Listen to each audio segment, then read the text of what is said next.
The overall goal of this microfluidic experiment is to simultaneously measure platelet deposition and fibrin formation on a reactive surface under flow conditions using real-time video microscopy. This method can help answer key questions in the field of transfusion medicine about the effects of platelet concentrate preparation on the procoagulant nature of transfused blood. The main advantage of this technique is that it facilitates simultaneous analysis of platelet function and coagulation under flow, allowing the interplay between both processes to be examined. Though this method can provide insight into contact pathway-induced platelet procoagulation, it can also be applied to the study of the extrinsic pathway by coating with lipidated tissue factor. Demonstrating the procedure will be Rosalie Devloo, a technician from the laboratory.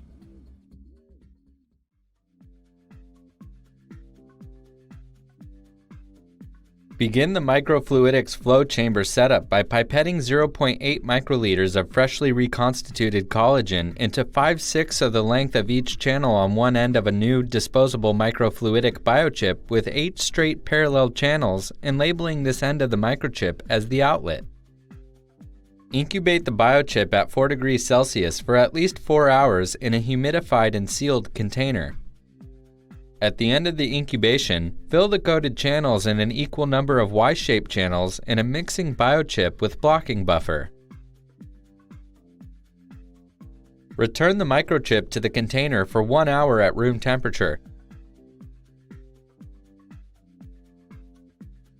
Then place a pin in one end of 2 8 cm long and 1 2 cm long pieces of tubing, and in both ends of one 46 cm long piece of tubing for